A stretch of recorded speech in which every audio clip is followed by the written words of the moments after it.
दोस्तों आजकल social media पर एक ही चीज ट्रेंड कर रही है और वो है बॉयकॉट लाल सिंह चड्ढा।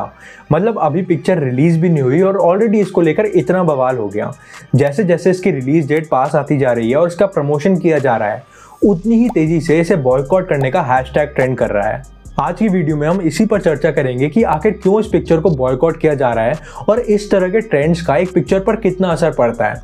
इसके अलावा हम इस पर भी बात करेंगे कि आखिर क्यों आजकल बॉलीवुड में कंट्रोवर्सी पहले आती है और उसके बाद पता चलता है कि भैया कोई पिक्चर भी आने वाली है जिसको लेकर ये सारा धमाल मचा हुआ है। पर आगे बढ़ने से पहले दोस्तों आपसे रिक्वेस्ट करूंगा कि देवियों और सज्जनों जरा चैनल को सब्सक्राइब कर दो यार, क्योंकि खूब जमेगा रंग जब मिल बैठेंगे दो यार और बातें करेंगे कुछ मजेदार। तो आइए शुरू करते हैं।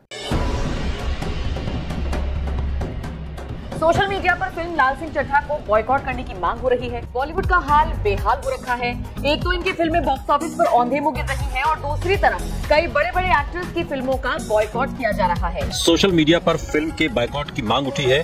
आमिर खान और करीना कपूर के पुराने बयानों से लोग नाराज हैं। आमिर खान की लाल सिंह चड्ढा लगातार विवादों में है। जब इसका टीजर रिलीज हुआ था तभी से इसे लेकर सोशल मीडिया पर एक गुस्सा देखा गया। दरअसल लाल सिंह चड्ढा 1994 में आई टॉम हैंक्स और रॉबिन राइट की फिल्म फॉरेस्ट गंप, जो कि एक क्लासिक है और दुनिया की बेहतरीन पिक्चरों में से एक गिनी जाती है, उसका हिंदी रीमेक है। इसमें लाल सिंह का किरदार निभा रहे हैं आमिर खान और उनकी चाइल्डहुड फ्रेंड करमजीत कौर का किरदार निभा रही हैं करीना कपूर खान। कुछ रिपोर्ट्स के मुताबिक ये बॉयकॉट हैशटैग का किस्सा तब शुरू हुआ जब कुछ लोगों ने मिलकर गड़े मुर्दे उखाड़े, यानी कि आमिर खान के 7 साल पहले 2015 के इंटरव्यू की कुछ क्लिप्स निकाली जिसमें उन्होंने देश में बढ़ती हुई इंटॉलरेंस को लेकर बात की थी।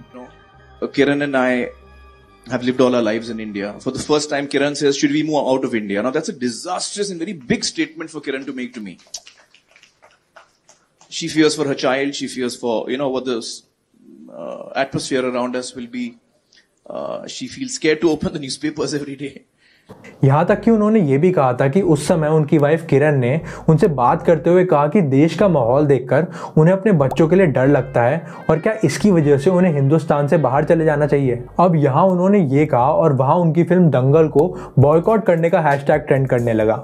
यहाँ तक कि कुछ लोग तो ये भी कहने लगे कि भैया हर इंडियन की मॉरल रिस्पॉन्सिबिलिटी है कि इनकी फिल्मों को बॉयकॉट किया जाए।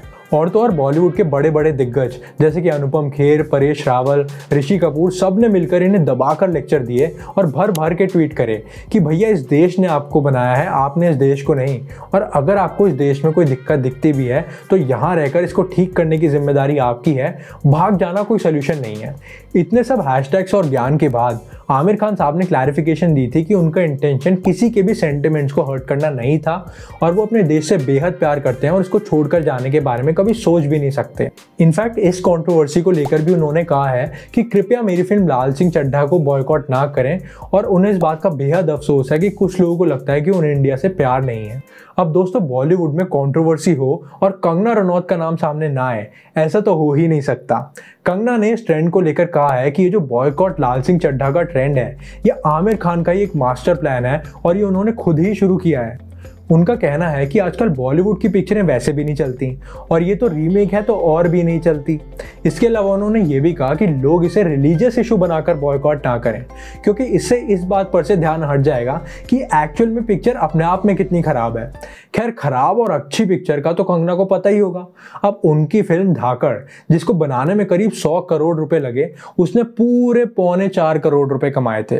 कंगना जी आपके क्या कहने। पर एक सेकेंड, कहीं इस बार कंगना सही तो नहीं? खैर ये तो हमें अभी नहीं पता, पर अगर पास्ट को देखें तो 2015 में दंगल को बॉयकॉट करने का ट्रेंड चल रहा था, पर जब दंगल रिलीज हुई तो पूरे 2000 करोड़ रुपए से भी ज़्यादा कमाकर बॉलीवुड की सबसे कामयाब फिल्मों में से एक बन गई।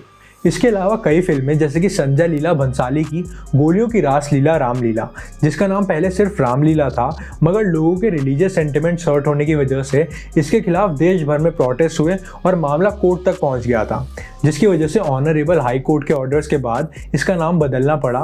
पर जब ये भी रिलीज हुई तो पूरे 220 करोड़ कमाकर बॉक्स ऑफिस पर छा गई। इसके बाद फिर संजय लीला भंसाली की फिल्म पद्मावत, जहां फिल्म का नाम चेंज हुआ, सेट को तोड़ा गया, बॉयकॉट ट्रेंड्स चलाए गए, धमकियां दी गई और तो और बात सुप्रीम कोर्ट तक चली गई थी जनाब। पर जब फिल्म आई तो छा गई और पूरे 600 करोड़ रुपए कमाकर एक सुपर हिट फिल्म बनी। और फिर आई गंगूबाई काठियावाड़ी, जिसको भी बॉयकॉट किया गया, मगर उसने भी रिलीज होने पर पूरे 130 करोड़ रुपए कमाए। मतलब बंसाली सर की हर फिल्म से पहले कंट्रोवर्सी आती है और उसके बाद फिल्म आती है। इसके अलावा कई फिल्में और टीवी सीरीज जैसे कि माय नेम इज खान, पीके, आश्रम, सबको लेकर दुनिया भर का भसड़ हुआ। दुनिया भर के बॉयकॉट हैशटैग ट्रेंड चलाए गए, मगर इसके बावजूद भी जब ये रिलीज हुए तो बेहिसाब कमा कर गए। वैसे आजकल बॉलीवुड फिल्मों को बॉयकॉट करना अपने आप में एक ट्रेंड नहीं बन गया है। कभी कारण होता है पॉलिटिक्स, कभी कारण होता है हिस्ट्री, कभी रिलीजियस सेंटिमेंट्स हर्ट होते हैं और कभी पिक्चर वल्गर होती है। इनफैक्ट कई बार ऐसे भी किस्से हुए हैं जहां फिल्मों को गवर्नमेंट्स ने ही रिलीज करने से बैन कर दिया था और बात कोर्ट तक पहुंच गई थी। मगर कोर्ट के ऑर्डर्स के हिसाब से अगर एक बार CBFC यानी कि central board of film certification ने फिल्म को सर्टिफाई कर दिया तो उसके बाद उसे रिलीज किया जा सकता है। जैसे कि 2011 में आई हुई अमिताभ बच्चन जी की फिल्म आरक्षण को कई स्टेट गवर्नमेंट्स ने रिलीज करने से बैन कर दिया था और बात सुप्रीम कोर्ट तक पहुंच गई थी। तब ऑनरेबल सुप्रीम कोर्ट ने इस बैन को भी हटाया और फिल्म रिलीज भी हुई। खैर दोस्तों, भारत दुनिया की सबसे बड़ी डेमोक्रेसी है और सबको अपना ओपिनियन रखने का हक है।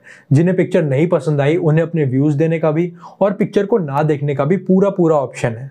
आमिर खान साहब के पास भी अपनी फिल्म को प्रमोट करने का पूरा अधिकार है और इस बॉयकॉट ट्रेंड के खिलाफ बोलने का भी पूरा अधिकार है।